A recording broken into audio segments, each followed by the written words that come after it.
Bienvenue dans Deux Spots, notre émission d'aventure.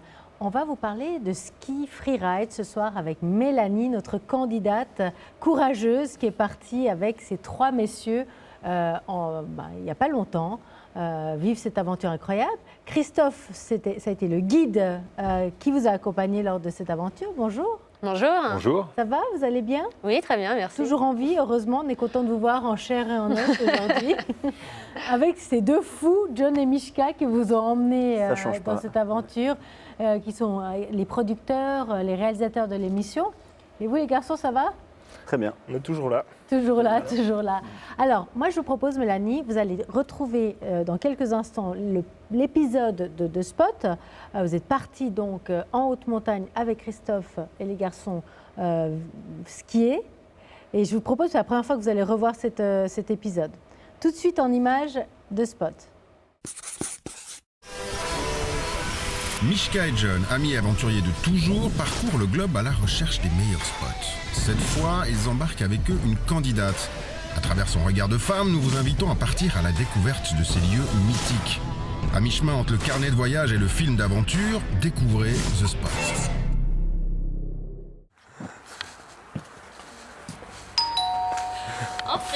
Je m'appelle Mélanie Guérin, je connais John et Mishka depuis des années et des années. Et ils m'ont proposé de partir avec eux, et j'ai dit oui. Tu sais ce qu'on va faire? Non. Aucune idée? Non. On va t'emmener faire du freeride. Oh putain.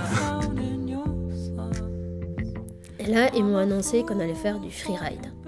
Là, ça a été un petit peu la panique sur le moment, le content parce que j'aime quand même bien le ski, j'aime bien le sport, j'aime bien tout ça, mais un petit peu la panique parce que je ne suis pas du tout une bonne skieuse. Bon, la dernière fois que t'as fait du ski, c'était quand un peu, Mélo? C'était avec Nino entre les jambes, sur la baby. C'était quand ça? L'année dernière. Ok, d'accord. Oui, oui. Papa, il en manque plus haut? Bah c'est bien, mon chat. C'est la candidate idéale. Ouais. On a voté à l'unanimité, Ouais. on s'est dit Mélo, On s'est dit, c'est la candidate. Qu'est-ce qu'on Avec va le- faire, quoi? LA majuscule. Ah putain, j'ai hésité à acheter un casque, j'aurais peut-être dû, quoi. Alors ça d'ailleurs, faudra qu'on en parle. T'aurais bien dû, ouais. Donc là, on s'est mis à préparer les sacs avec le petit. J'ai pris mes affaires, j'ai pris un petit peu de tout parce que je me suis dit avec eux, je sais pas comment ça va finir, donc j'ai pris un petit peu de tout. Voilà, on est sur le point de partir, le sac est fait, bouclé. Mais putain, j'aimerais bien savoir où c'est qu'on va, quoi.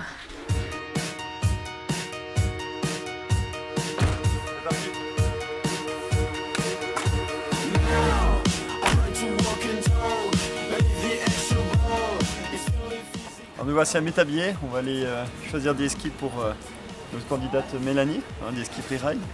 Et là on va chez des amis, nos amis d'Adrenaline Point, qui vont nous servir copieusement. Voilà, on est dans l'antre du freeride. On sert l'apéro? Je pense qu'on va boire l'apéro avant l'explication. Est-ce que tu peux nous expliquer la différence entre un ski normal et un ski de freeride? Il n'y a pas la même largeur au patin. Le patin, c'est sous le pied du skieur. Un ski de freeride, au début, dans les années 2000, c'était 80 mm sous le pied. D'accord. Maintenant, c'est 100. Grosse nouveauté, les grosses évolutions, c'est ce qu'on peut appeler le rocker. Là, la surface d'appui sur la neige est beaucoup moins importante, ce qui permet que ça déjauge en freeride. Nickel, hein, merci Bonux. À bientôt. À bientôt.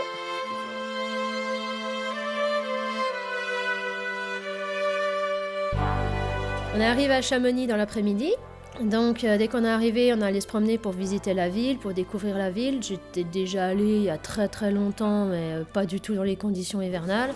Chamonix au pied du Mont Blanc, on verra tout à l'heure si ça se dégage ou sinon demain, on aura l'occasion de voir. Et puis voilà, un endroit assez mythique pour l'alpinisme, pour le ski freeride qu'on va faire pendant ces quelques jours. Ski freeride, ça veut dire en dehors des pistes. Donc on va sortir de ces tire-fesses comme tu disais, de ces télésièges. On va vraiment aller dans la poudreuse si on arrive à en trouver, mais on fera en sorte d'en trouver. Et puis voilà, c'est ça un petit peu qu'on te réserve pour ces quelques jours. Tout à l'heure, tu vas aller ouvrir cette belle enveloppe où tu auras le programme un peu détaillé. Et puis j'espère qu'il te plaira.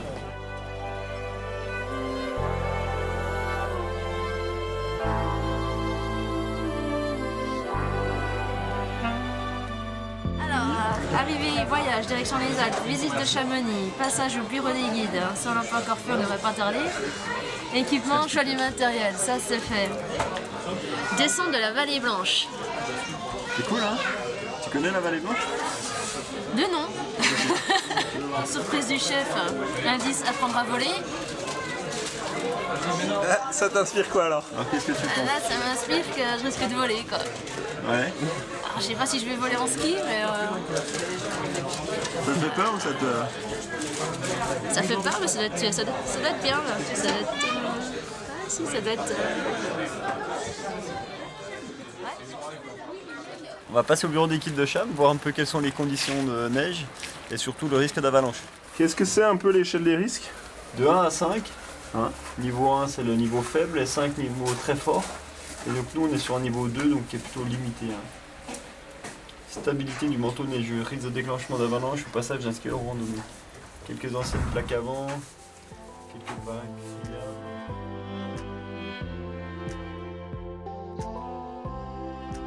Ce soir on est chez Christophe, on va manger la fondue chez Christophe et il nous héberge très gentiment et c'est lui qui va nous emmener pendant ces 2 jours à la mer de glace et puis pour la surprise du chef. C'est lui le chef. Ouais, t'as failli gripper de la langue. Ouais,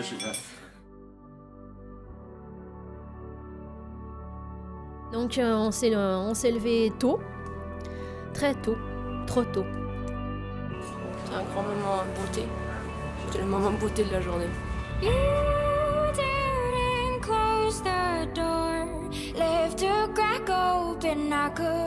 Et on est parti direction Chamonix pour rejoindre la Vallée Blanche. À quoi ça sert ce bordel, Mishka là? Normalement ça sert pas. Mais non, le baudrier on va s'encorder pour la petite arête. Parce que c'est un peu étroit, faut pas glisser, donc on aura le baudrier, une corde sur nous, et on va avancer comme ça les uns derrière les autres. Là-haut. Donc nous voilà au pied de l'aiguille du Midi, et donc on monte dans la benne, et là on découvre le spot mythique, quoi.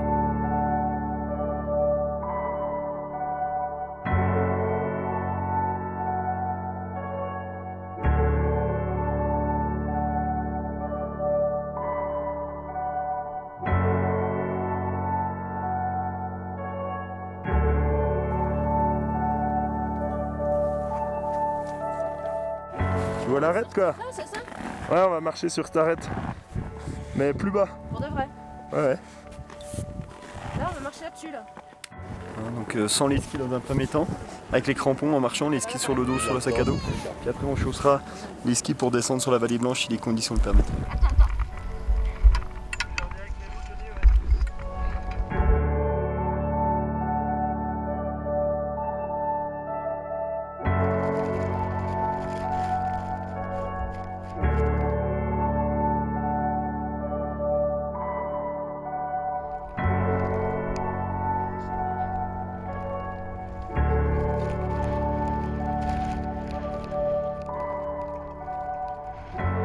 Ça va, Mélou? Ouais. Bon, alors là, on renonce, c'est ça? Il y a trop de vent? C'est un peu trop fort et on passe sur le glacier, on le rate de face, ce qui fait qu'on ne pourra pas glisser, on ne peut pas skier sur de la glace bleue. Oui, moi je suis d'accord. Donc là, on est sur l'arête du Midi. Des dents du Midi, on va renoncer parce que le vent est trop fort. On peut y aller?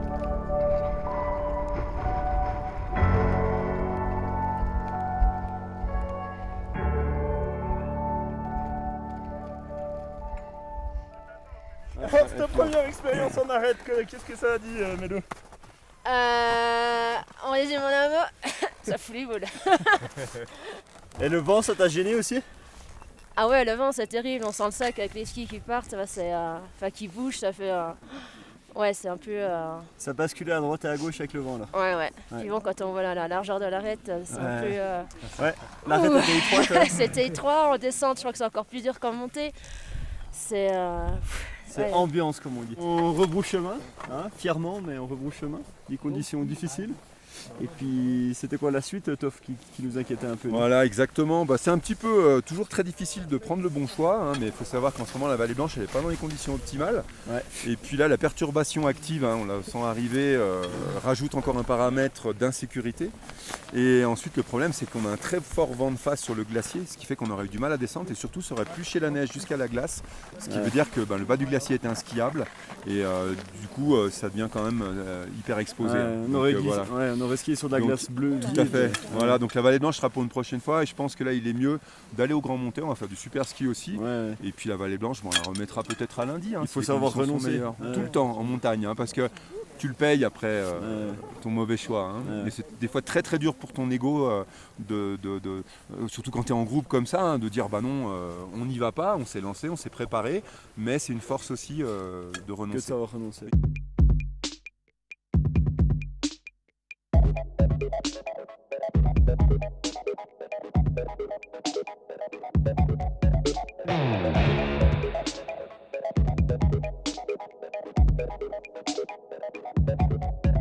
Donc la première pente, donc moi j'avais proposé de faire une petite baby ou une bleue ou un truc comme ça avant, ils n'ont pas voulu, ils ont directement voulu me lancer là-dedans.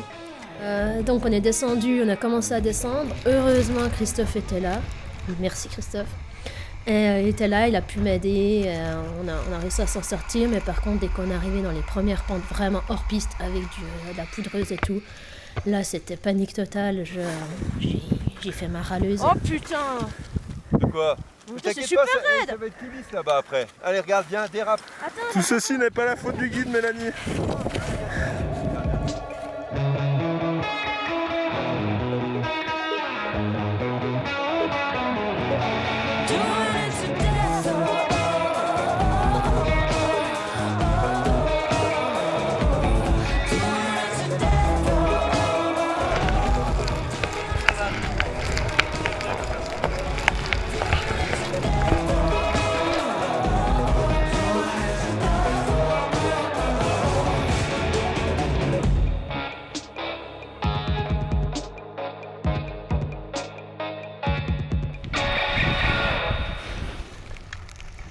Donc ce qui devait arriver est arrivé.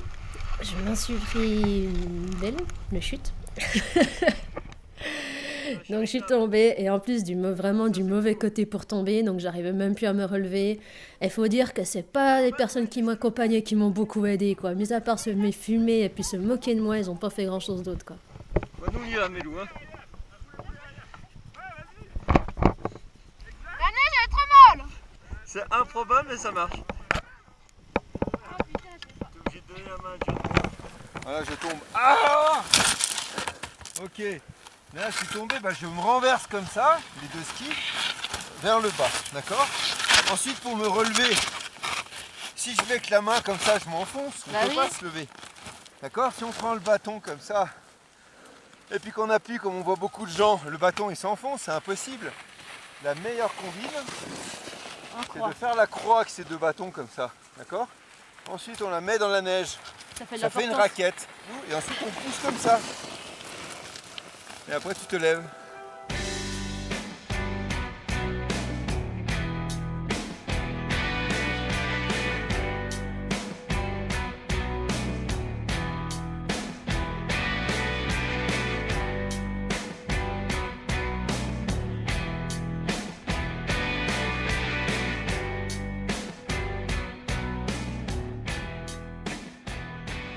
Et là, le meilleur moment, la fondue. Ah, la fondue après une journée comme ça, c'est terrible. Et en plus, chez quelqu'un mais qui était génial, super sympa, qui nous a accueillis les bras ouverts. Et là, on a vraiment profité et puis on s'est remis un peu d'aplomb pour le lendemain.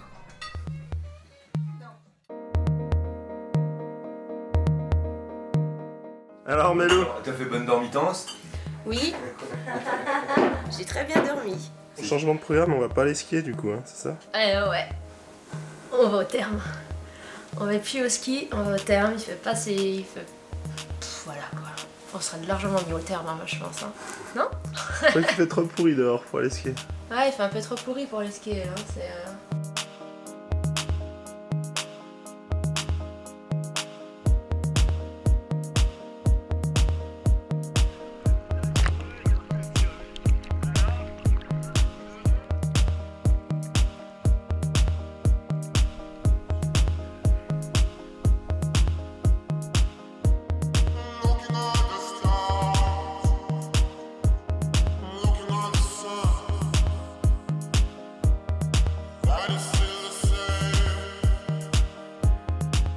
Donc là, on a traversé le tunnel du Mont Blanc, on s'est retrouvé en Italie. Et là, il y avait des télécabines et un hélicoptère. Et là, quand j'ai vu qu'il se garait près de l'hélicoptère, j'ai, halluciné. Ça y est, il devait annoncer ce qu'on va faire. Voilà, on va monter en hélico, je sais pas où, dans la montagne. On va déposer dans la montagne en hélico et puis descendre en ski. Enfin, c'est un truc de malade, quoi. Vous êtes tarés, les gars. Enfin, j'ai jamais fait, bien évidemment. Je suis jamais montée dans un hélico. J'ai pris une fois l'avion.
C'est là qu'on va descendre, Melou. Qu'est-ce que t'en penses? Je sais pas, je sais pas.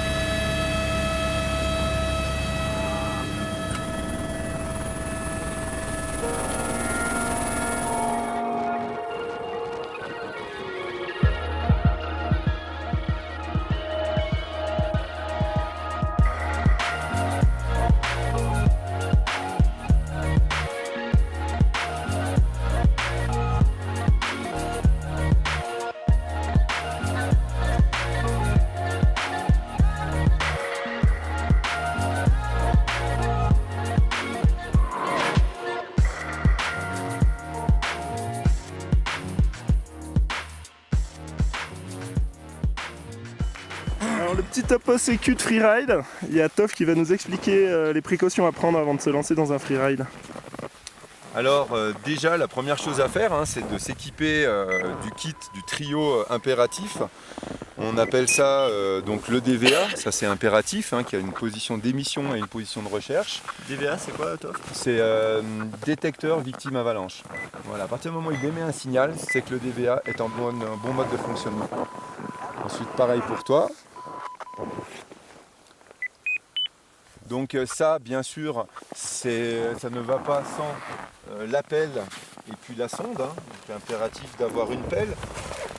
Alors l'ABS a l'avantage, si jamais la personne se fait emporter, de la ressortir à l'extérieur de la neige.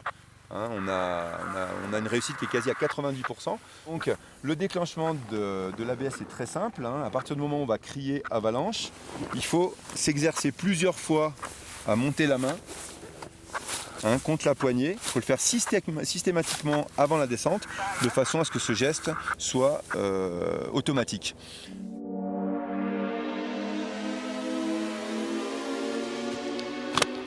Et donc là, disons que quand lui il est parti, j'ai regardé l'endroit où il partait. Jamais, quoi. Et là je me suis dit, mais je n'y arriverai jamais.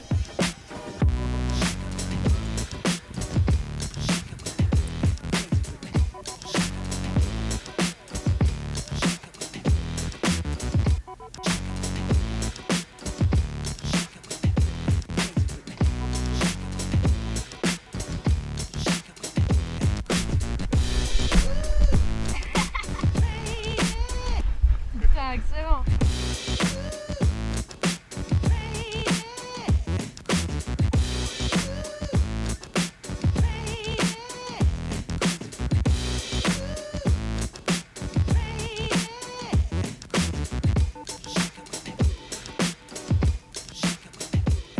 Je me suis rendu compte qu'il fallait se laisser aller. Qu'il fallait même pas essayer de tourner parce que c'était même plus compliqué. Il fallait se laisser aller, se laisser guider et que ça passait presque tout seul. Faut pas dire non plus. tourner, machin, mais en fait, tu te rends compte que quand tu fais rien, tu laisses aller, tu penches un peu à droite à gauche, mais en fait, ça passe tout seul. Ce que je te disais, tu sais... Ah ouais. Ah, on va contourner là-bas au bout, là, les cailloux là-bas, les petites taches de cailloux. Tu crois que je peux passer devant en premier pour voir ce que... Comme ça, je fais la trace. C'est moi qui l'a fait. Et là, j'ai vraiment pris du plaisir. C'était génial. C'était vraiment génial.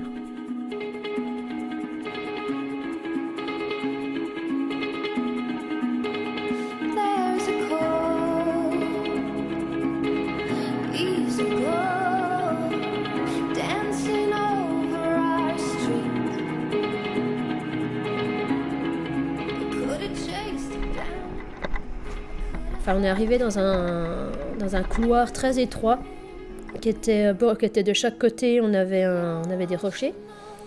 Et là, John et Mishka sont passés devant. Je me suis dit que vu comme je les voyais disparaître rapidement, ça allait être très compliqué pour moi, qu'il y avait vraiment beaucoup de pentes. Donc là, j'ai fait un petit peu ma râleuse. Et mon Christophe l'avait bien compris, hein, il connaissait bien mon niveau. Il a eu un peu pitié de moi, donc là, il m'a aidé à descendre. Là-dedans, t'es fou. Heureusement qu'il était là parce que je ne sais pas comment j'aurais fait pour descendre. Peut-être en boule, mais sinon pas sur les skis quoi.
Après, donc le chemin du retour, on a dû faire un très long plat.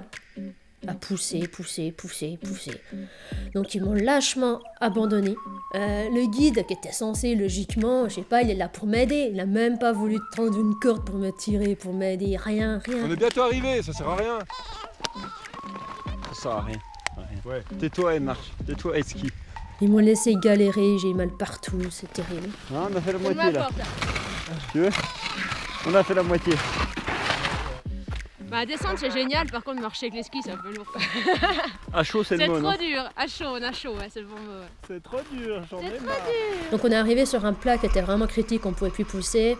Et le patron du restaurant dans lequel on mangeait le midi est venu nous chercher en motoneige. Donc il nous a tractés en motoneige avec une grande sangle, on était tous attachés dessus. Là je vous avoue que j'en mets vraiment pas large.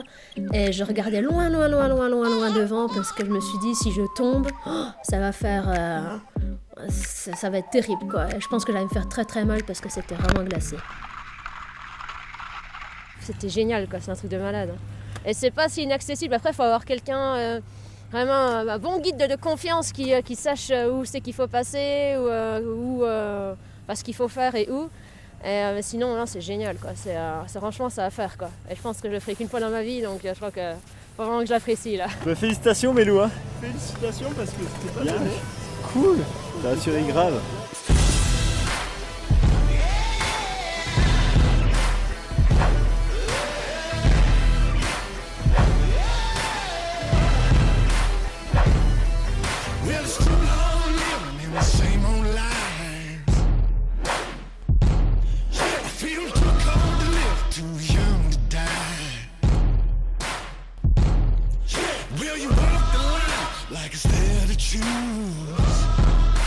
Tu vois, la petite oreille bien craquante. Hein? Tout est bon dans le cochon. Où est l'oreille qu'on a vue tout à l'heure?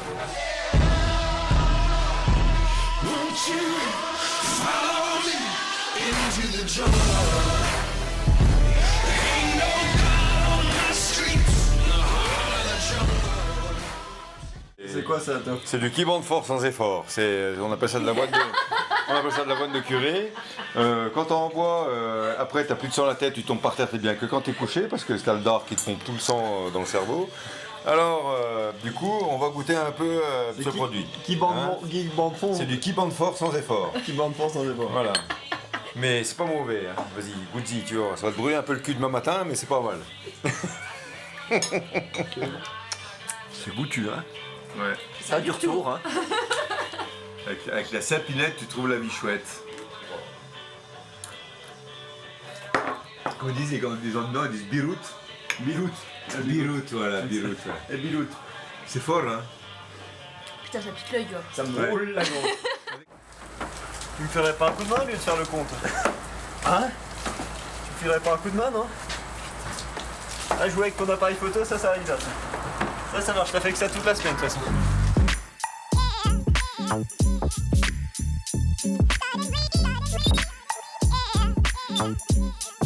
De retour sur le plateau de Deux Spots pour débriefer finalement de cet premier épisode que l'on vient de voir.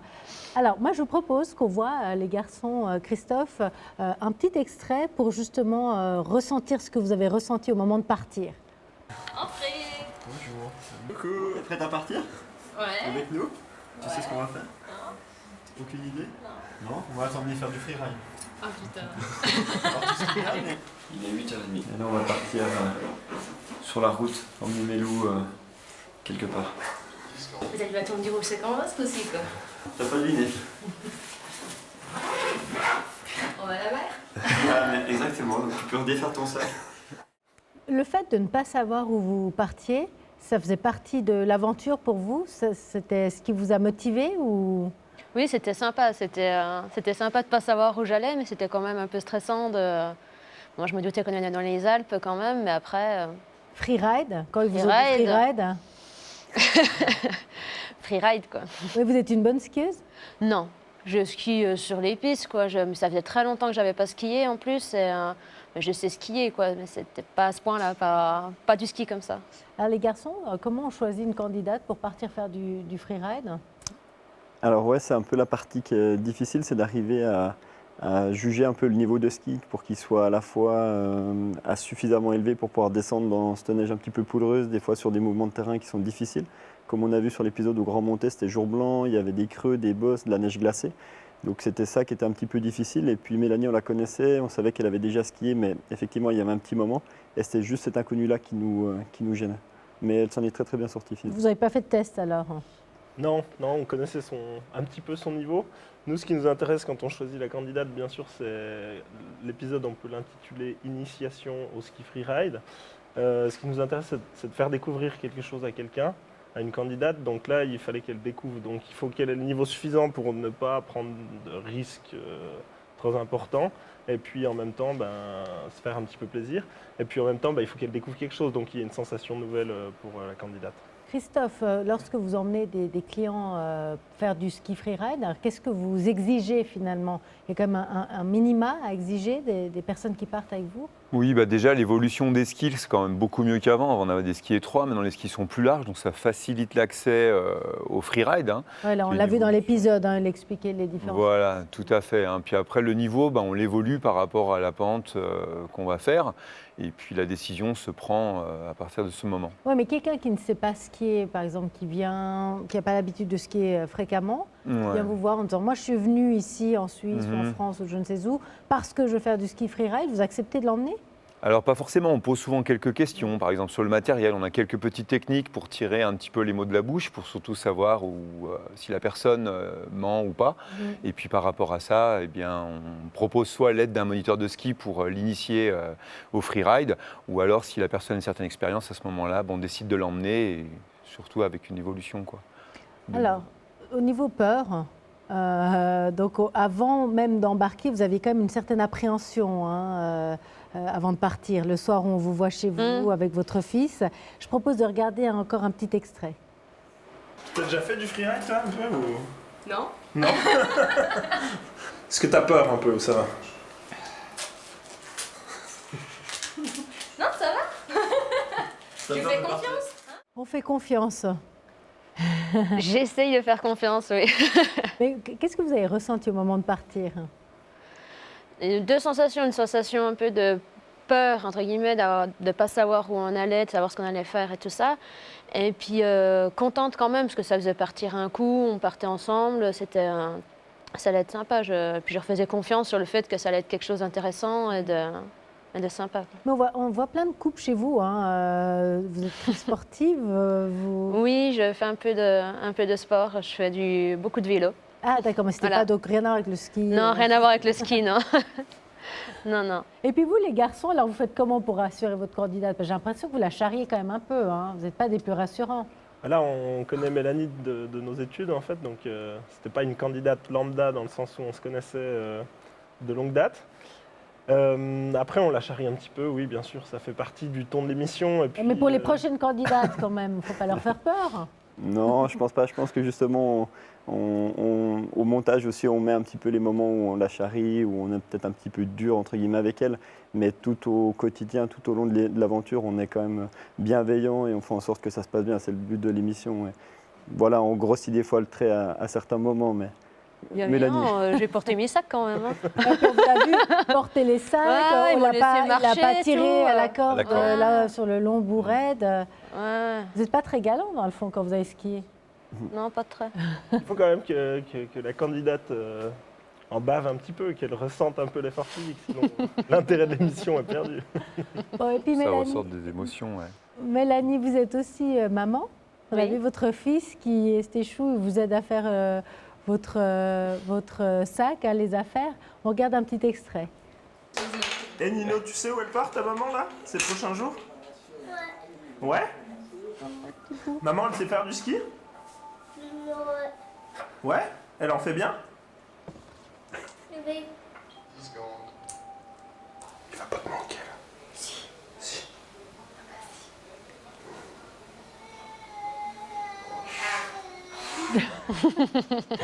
À chaque fois qu'on voit cet extrait, moi, ça me donne envie de pleurer. Ouais. Parce que, comme vous, je suis aussi maman, puis on a cette petite appréhension quand on laisse ces petits bouts en partant. Alors, qu'est-ce qui vous a poussé sans jugement de valeur à se dire, OK, je laisse mon enfant qui a 3 ans avec son papa et je pars faire du ski extrême Bah justement, peut-être aussi le fait de partir un coup. C'est la première fois que je partais sans lui, sans le papa. Enfin, depuis que je l'ai eu, que je partais aussi longtemps, 4 jours, hein, c'est pas non plus très très long, mais que je partais toute seule sans avoir à m'occuper, à me soucier de tout ça, quoi. Donc c'est vrai que ça fait aussi du bien de C'est temps pas en mieux temps. 4 jours avec des copines qu'avec deux barbus. Ah, c'est un peu des copines. Deux barbus et demi. C'est comme des copines. Oh, c'est un peu des copines. Hein. Ah bon, bah alors, je savais pas. La barbe en plus. Et puis, pendant ces 4 jours, donc à ces moments-là, il y a des moments où tout à coup vous dites, mais qu'est-ce que je fais là alors qu'il y a mon fils, etc. Ou on ne pense plus à ça? Une fois qu'on vous voit dans les pentes, en train de descendre, des moments difficiles. Oh non, j'y pense plus. Vous pensez... Vous étiez concentré sur J'étais concentrée, il y avait tellement de choses à regarder, tellement de paramètres. Non, j'y pensais plus le soir quand on rentrait, on était hébergés, de ne pas le retrouver, de ne pas l'avoir au réveil le matin. C'est plus ça qui... parce que la journée, comme je travaille la journée, ça choque moins, quoi. C'est moins... Alors, la Vallée Blanche, cet extrait où on vous voit marcher sur l'arête, hein, je vous dis tout de suite, moi j'ai eu vraiment peur, rien qu'en regardant cet extrait-là, on a l'impression que vous avez tombé dans le vide. Comment est-ce que c'était Moi, j'avais la même impression. Regardons vite encore un petit extrait, comme ça on rebondit sur l'extrait. Ouais, on va marcher sur ta arête. Mais plus bas. Pour de vrai. Ouais. 10 secondes.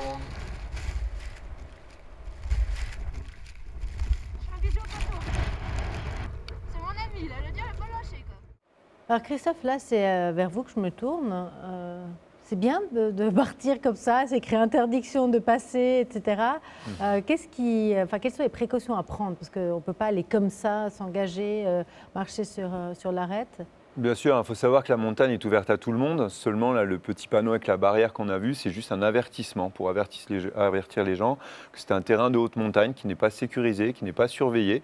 Donc c'est juste pour prendre conscience. Voilà. D'accord. Mais là, on s'encorde parce que s'il y en a un qui tombe, tout le monde tombe, non? Alors pas du tout, parce que là, en principe, en plein hiver, quand la vallée blanche est ouverte, l'arête est équipée de cordes et de pieux. On a pu voir sur la vidéo qu'il y avait quelques pieux, et ces pieux, on s'en est servi tout simplement pour passer la corde autour. Donc ce qui fait que chaque personne est en sécurité et assurée par la corde. D'accord. Voilà. Mais donc, il faut le faire quand même avec quelqu'un d'expérimenté. C'est important, on ne peut pas comme ça partir, moi et Mélanie, les deux ensemble. C'est sûr que quand on a une certaine notion de l'alpinisme et du ski, quand on fait beaucoup de montagnes, on peut éventuellement y aller en solitaire. Mais par contre, quand on n'a aucune connaissance, c'est quand même beaucoup mieux d'être accompagné par une personne qui connaît le milieu, hein, notamment avec des guides, surtout sur des domaines comme ça, où on peut avoir une météo très capricieuse. On a pu voir ça avec le vent. Hein. Et puis quelquefois des surprises, parce qu'on n'a pas de balises, il y a beaucoup de crevasses aussi, c'est sur un glacier. Donc il faut avoir aussi le matériel adéquat. Voilà. Oui, donc là, on voyait, Mishka, le risque d'avalanche. Tu l'as analysé. Oui, quand on était à Chamonix, il y avait un risque qui était assez fluctuant, mais le jour où on allait, c'était un risque 2. Donc qui était moyennement marqué, donc c'était l'idéal pour nous, pour nos conditions. À partir de quand est-ce qu'on ne va plus du tout skier, où le risque est trop élevé? Alors il faut savoir qu'au jour d'aujourd'hui, il y a des systèmes d'évaluation pour le risque d'avalanche, mais il ne faut pas trop s'y fier, on peut porter intérêt, mais même par risque 1, on peut avoir des risques d'avalanche localisés. À savoir qu'on évolue dans un terrain avec plein d'orientations différentes, des vents qui changent à tout azimut sur les saisons. Donc, quoi qu'il arrive, il faut quand même se méfier, même si ça donne une indication. Ce risque-là, Mélanie, vous aviez peur des avalanches, ça vous avez pensé? J'y ai pensé, mais après, connaissant les conditions d'enneigement qu'on avait, c'est vrai qu'on n'avait pas eu des très grosses chutes de neige les jours précédents, donc ça ne m'a pas fait plus peur que ça. C'est peut-être pas l'une des meilleures raisons, hein, c'est peut-être pas... Non, puis là, on était équipés, on avait tout le matériel qu'il fallait. Avec les sacs ABS en plus, hein, la petite poignée qu'on tire, les airbags qui s'ouvrent sur le côté. Et puis surtout, on partait vraiment encadré par Christophe, qui c'est vraiment son métier. C'est vraiment, on dit un bon guide est un vieux guide. Je sais pas, voilà. Mais vraiment. Il a quelques cheveux blancs, ça va, c'est rassurant. Non, mais c'est vraiment quelqu'un qui est expérimenté. Vous êtes mieux coiffé que dans l'épisode. Que dans l'épisode, c'est vrai. Merci beaucoup. Bon, alors, les garçons vous ont fait une surprise. Hein. Ils vous ont emmené faire de l'héliski. Oui. Vous avez peur de l'hélicoptère ou... Non, pas spécialement, non. Non, j'étais contente que ça faisait une expérience que je pense pas que j'aurais fait autrement. Quoi, alors, on va regarder un petit extrait, puis on va revenir là-dessus. On va où? On fait quoi? Tu vas bientôt le savoir. Donc ça, c'est notre carrosse pour la Allez, prochaine voilà. aventure. Ah putain, c'est génial. Donc l'héliski, c'est première fois, hein? Oui. Première fois. Pourquoi est-ce qu'on fait de l'héliski, Christophe? Très naïvement. L'héliski, il faut savoir que c'est interdit en France, on le pratique en Italie, en Suisse et à l'étranger, mais c'est tout simplement pour ouvrir des domaines super vierges, hein, dans des milieux qui sont grandioses, parce que maintenant, la plupart des stations avec l'évolution du freeride, il y a des traces partout. Donc maintenant, on se penche de plus en plus pour l'hélico, pour avoir des traces à faire. Et à nouveau, tout le monde peut faire de l'héliski ou il faut avoir un bon niveau de ski quand même? C'est conseillé quand même d'avoir un bon niveau de ski avant de se lancer là-haut, parce que là, on n'a pas de pisteur, on n'a rien, on est quand même dans un domaine qui est non sécurisé aussi. L'hélico nous pose une sommet d'une montagne et puis il faut arriver bien sûr à en redescendre. Donc c'est mieux d'avoir un bon niveau quand même. Ouais. Et puis ça permet aussi de faire du ski tard dans la saison, c'est-à-dire qu'on arrive à des endroits où il y a encore de la neige? Voilà, il faut savoir qu'à certaines altitudes, la neige, à chaque fois qu'il pleut en bas, là-haut, c'est des neiges éternelles. Donc à ce moment-là, on peut pratiquer l'héliski. Toute l'année? Pas toute l'année, mais je dirais qu'il y a quand même une saison, on peut aller jusqu'à mi-juin. Mi-juin. Notamment. Et puis, mais le freeride aussi, donc sans héliski. Oui, alors sans héliski, on pratique ce qu'on appelle le ski de rando. Le ski de rando, c'est la même chose. Maintenant, on a de plus en plus de skis larges qu'on utilise en freeride, montés avec des fixations de ski de randonnée, des pots de phoque, et on peut faire ça très tard dans la saison. Il suffit d'une bonne chute de neige, partir très tôt, et là, on fait des traces, c'est exceptionnel, jusqu'à mi-juin, généralement. Bon. Alors, si jamais vous pouvez retourner encore. Ouais. non. Alors, les garçons, les contraintes de tournage, elles ont été quand même assez importantes sur ce tournage. La contrainte principale, finalement, c'est de vivre la même expérience que la candidate. Ça, on s'en doute. Après, le vent, les vraies contraintes, voilà, c'est le vent, c'est le matériel, et surtout les batteries. Là, on était encore dans des conditions où on pouvait rentrer le soir et recharger nos batteries. Ouais. Mais voilà, les conditions, elles sont qu'on est, par exemple, au début dans la tempête et que on doit doit être dans la tempête, sortir son matériel. Un tournage comme ça se prépare comment, les garçons? Alors déjà, il y a toute la planification un petit peu de tout ce qui va être un peu logistique en hébergement, en booker un guide, un petit peu. Ça, c'est vraiment la partie un peu ce truc, ouais, vraiment logistique. Et puis après, c'est beaucoup avec Christophe aussi, où on a beaucoup discuté, savoir où on allait en fonction des conditions de neige. On n'a fait que adapter le planning, le programme jusqu'à la fin, en fait. On avait tout planifié correctement au début, puis en fait, au fur et à mesure de la météo, des chutes de neige, on a tout chamboulé d'un jour à l'autre, c'était vraiment au jour le jour. Et au final, on avait une météo qui était très capricieuse. L'aiguille du midi, on arrive en haut, ça soufflait trop, on a dû faire demi-tour sur la crête, donc on n'a pas fait la totalité de la vallée blanche. Le lendemain, on a eu un mauvais temps, c'est pour ça qu'on allait au terme, et on a eu la chance le surlendemain d'avoir un bel anticyclone, des belles conditions de neige avec une petite couche poudreuse, et c'est là où on a pu partir. Donc c'était vraiment, il fallait tout le temps s'adapter sur ce tournage-là. Donc c'est ça qui était compliqué. Voilà, il n'y a pas du tout de mise en scène dans les épisodes, donc on vit vraiment l'aventure avec la candidate. Donc on s'adapte complètement vous l'avez quand même planté, milieu. Hein, vous l'avez quand même planté pour vite aller la filmer. On l'a poussé. Elle dit, ils m'ont laissé avec Christophe. À un moment donné, en fait, vous êtes allé préparer pour aussi filmer avec le drone, c'est ça? Ah alors oui, quand on filme, des fois on part devant, bien sûr, pour avoir des angles de vue différents. Évidemment, des fois, on la laisse un peu en retrait ou en avance pour les angles de vue. Mais oui, donc l'aventure, on est complètement dépendant de ce qui nous arrive. Donc si un jour il y a tempête, on fait avec la tempête. Si un jour il fait beau, on fait avec le beau temps. Donc ça, c'est vraiment, on est dans un carnet de voyage on le vit par vraiment. cette candidate, exactement. On le vit vraiment avec vous. Hein. Elle le vit vraiment. Ouais. Et puis alors, l'ambiance était bonne? Oui, très bonne ambiance. On a vu l'alcool... en préparant, je rigolais, je disais, on dirait les bronzés font du ski. La Fouine, mais la Fouine m'a dit c'est le fromage avec les asticots, c'est ça? Voilà. À un moment donné, dans les bronzés font du ski, ils boivent... Ils boivent une gnôle, un alcool fort. Nous, c'était de la gnôle. sapinette. Ben voilà, c'est de la gnôle. Mais la Fouine, c'est vrai que c'est le fromage avec les petits verres qui bougent dedans. Alors, on va regarder un petit extrait ambiance nocturne. Demain, tu vois tout le nez tout seul. Là, puis l'arrête, tu vas pas le voir. Et on va pas se casser la gueule de chaque côté là. Normalement, non. Le problème, c'est si toi tu tombes, avec le poids que tu fais. Là, ça avance au moins. Hein. Je suis pas obligé de t'attendre. Bon, ils sont pas lourds par moment. Oh. Non. Qui aime bien châtie bien. Après, on s'en va des petits pics, tout ça, mais c'est vraiment une ambiance détendue, c'est la bonne humeur. Et puis voilà, on dédramatise certaines situations. Des fois, c'est peut-être un petit peu angoissant, un petit peu stressant. Puis le fait d'en rire, de penser un peu à autre chose, finalement, ça passe bien. Oh, puis niveau nourriture, c'était du cochon, la fondue. C'était... Oui, voilà. Finalement, c'est ça le plaisir, non, en montagne? Ouais, c'est ça le plaisir du ski, oui, tout à fait. Oui. On adapte en fait, tout fait partie de l'aventure freeride. Donc en freeride, voilà, on cherche les éléments qui font partie du monde du freeride, de l'ambiance freeride. Donc on a bien sûr la fondue, on a l'héliski, enfin tous ces aspects-là, c'est vraiment ce que vit. Le sauna aussi? Alors ça, oui, ça fait partie aussi. Ça peut arriver. Ça peut arriver. C'est assez luxueux alors. Celui-ci, oui. Mais Christophe, vous avez souvent aussi des femmes qui partent avec vous comme ça en randonnée, en ski freeride? Oui. Maintenant, il faut savoir qu'il y a quand même de plus en plus de femmes qui se mettent à faire cette activité, notamment le ski de randonnée, la haute montagne, le freeride de plus en plus. Et à notre plus grande joie aussi, parce que c'est sympa de partager aussi avec un peu de féminité ce sport qui était avant réputé pour être un sport très macho. Voilà. Et alors, quand vous avez eu Mélanie, elle a été courageuse, par moments, elle est un petit peu crisée. C'est un peu comme tout, c'est-à-dire qu'à un moment, il fallait avoir les bonnes paroles pour la rassurer, puisque elle avait l'air quand même un petit peu inquiète et anxieuse.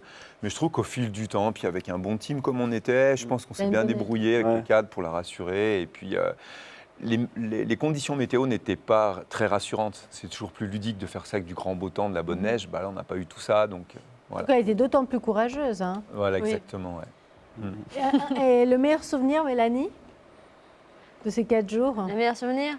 L'hélico, la sortie. Ouais. Et les paysages Les paysages, c'est superbe, il n'y a personne, on voit rien à perte de vue, c'est que de la montagne, de la neige, il n'y a pas un bruit, c'est impressionnant. Mais parce que les hélicos, alors justement comme ça, il y a quand même, c'est une activité touristique. Il faut comment pour vous dispatcher sans que tout le monde arrive un peu comme des cars de touristes débarquent au même endroit? Alors généralement, les points de départ des heli-skis, c'est vrai qu'il y a souvent des gens qui regardent, mais c'est très sécurisé, hein, c'est parqué. Et puis il y a quand même un aide-pilote qui est à côté et qui sécurise les rentrées. Et puis après, il y a un des tournus formations. où il laisse Il y a un quand tournus. même suffisamment de temps entre les uns et les autres. Et les rotations, tout à fait. Alors, on est tous reliés avec des radios avec le pilote, hein, de façon à ce qu'il nous prévienne quand il arrive. Et puis aussi, en cas d'incident, on est toujours en liaison, toujours pour avoir une sécurité au maximum. Ouais. Les meilleurs moments pour vous deux? Ouais, moi je dirais que c'est aussi cette petite dépose en héliski, le fait de survoler tout ça, tous ces paysages, c'était vraiment magnifique. Et puis l'arrivée au sommet où quand l'hélico repart, on se retrouve tout seul, on est juste les 4. Et puis ça fédère vraiment, on sent vraiment qu'on est ensemble. Et même si on a vraiment de l'appréhension, parce que comme tu disais, il y a un moment il faut redescendre, on est là-haut. Tout à fait, ouais. Mais du coup, on est tous ensemble, il y a un peu cette cohésion. Et puis on dit, ok, on va y aller, on est vraiment une équipe, puis on va tous arriver en bas, puis on va faire les choses correctement. Et ça, c'était vraiment fort. Ouais. Bon ben, Christophe et Mélanie, merci. C'était chouette de venir partager ces moments avec nous qui n'avons pas pu venir avec vous, heureusement. Ça viendra. Merci encore et puis bonne continuation. Bonne suite de programme, à bientôt.